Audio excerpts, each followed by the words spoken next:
Right, guys, here at the RSA conference with Ontario. So I'm on the other side of the border, technically. Yes. Not physically. Everyone's nice here. Yeah, so I don't want to make it political, but there's no tariff discussion, we are doing it. Not at all. Yeah, so we are talking about Canadian startups. Yes. And we have Elliot from Lorica. And Correct. the reason it's interesting is he just talked about some of the privacy in AI. Yes. And that's the reason I just stopped right here and on the fly doing it. And I want to know more about Elliot. What does he do? And tell us more about your company, and then we go to the following questions. Thank you so much. Great to be here. Great to be meeting with you. That's the whole point of coming to RSA, to meet folks like yourselves. So Lorica Cybersecurity is an 8-year-old company. We're from Toronto, Canada. And we're focused on privacy-preserving AI and analytics. Okay. So large organizations, they have big pools of sensitive data. They want to use that data to generate an insight, whatever that insight is. And the problem that they're facing is the data can get exposed, the model can get exposed or attacked or breached. And of course, the environments that they want to compute in, especially in the cloud, are not always secure. Right. So they need solutions that enable them to be flexible, but basically run workloads in a private and confidential manner.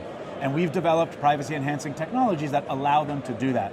Now, we don't work with it's not for every single application. Okay. Okay, it's for specific types of applications, ones that aren't in real time, because right now there is a penalty that has to be paid in order to enable such privacy enhancing computation. Okay. But it's not a big penalty. Okay. And from our perspective, if you need to ensure that the data or the model or the insight is absolutely protected today and into a quantum future, you need a technology solution like ours to do that. So what do you guys do different? Because if somebody go and pull up NIST RMF, this is very high level. You have to do the whole 9 years to write the control, configuration and all that.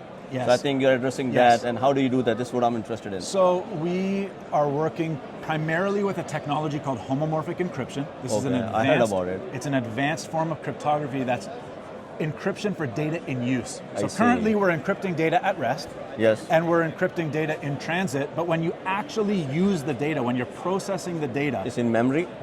When it's in memory. I see.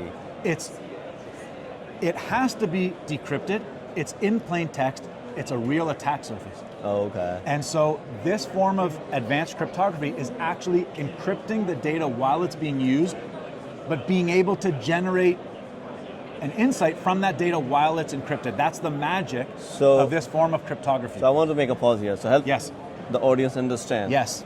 Because data in motion you're talking about.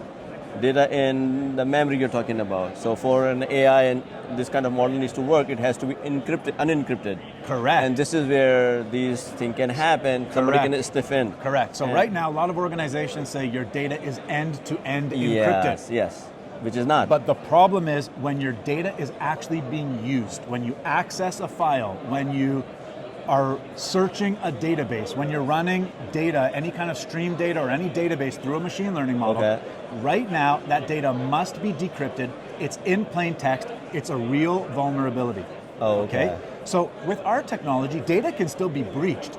Someone can be on your network and take your data, but if it's encrypted using this technology, it literally cannot be decrypted, it cannot be unlocked. And not only can it not be unlocked right now, the form of cryptography that we're using is quantum safe, quantum resistant. It's based on lattice mathematics. So even in the event of a quantum future, that's the thing. The data can still not be unlocked. So you're future-proofing your models, you're future-proofing your data, most importantly, you're future-proofing the insights that you're generating from those models and the data you're running through them. So let's talk about common scenarios, right? Yes, yes. Where a company might want to use a llama model. Sure. Open source, let's talk about it. Sure. And there could be some. So in that case, how your technology is going to be applicable? Okay, so here's where I have to pivot a little bit. Okay. The technology that we've been focused on for the past 6, 7, 8 years is primarily for machine learning models.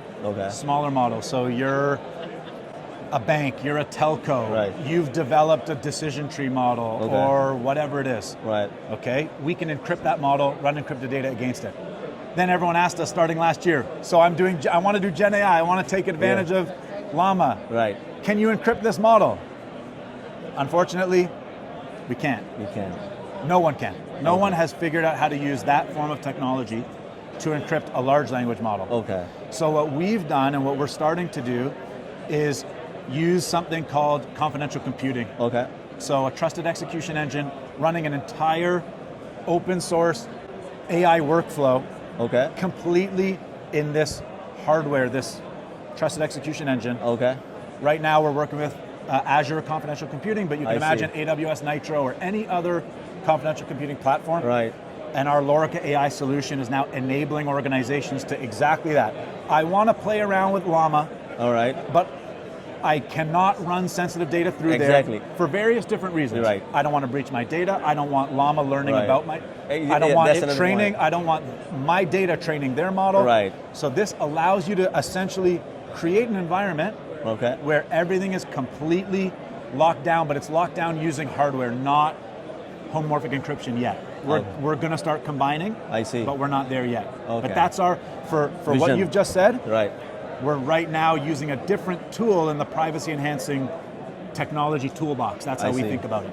Okay. Okay. So that's the. So I think we covered pretty much what business problem is, problem you're addressing, and what makes you different. Privacy right? is a big issue. Right. Like people come to us and, well, is it GDPR? Yes. Is it like? It doesn't matter, frankly, what regulatory regime Right. you're trying to uphold. Right. Just imagine what would happen if sensitive data for your customer, Right. your partner, even your employees, if that information gets breached Right. and it gets exposed, That's it's a big No, problem. it's a huge, and we're gonna see a It's lot of them. and it's only going to get more and more. And I give an example. I see it the way S3 bucket used to be with anonymous Yes. user back in 2016. Yep. Same thing. I mean, you give everything to the model and train, but how much of a control do you have? Correct. Even if your own deployment, but your model is being, and how do you make sure, because even, How do you know that the model's not been tampered with? exactly, and then encryption is as good as, but if your identity access management is broken, then guess what? So there There's are complex many scenarios. different vulnerability points. Right, Okay, right. some of those are human errors, some of those are technical problems. Right. This is a very challenging Right. space. And our technology is not for every organization. It's not for everybody. Right. It's for specific use cases. Okay. It's for specific applications, and most importantly, it's for certain types of organizations Right. that Big on themselves privacy. require additional layers of privacy. Right. We provide those additional layers of privacy. So okay, so basically you guys are targeting those organizations. They are very highly regulated. Yes. So it's banks, Right. national security Right. agencies, telcos, health organizations, Right. critical infrastructure. Perfect. That's our sweet spot. Nice, nice. Gen AI is one of the hottest topics, as we all know. We'll see you in our next podcast. Thank you. Thank you. Bye bye. Well done. Yep.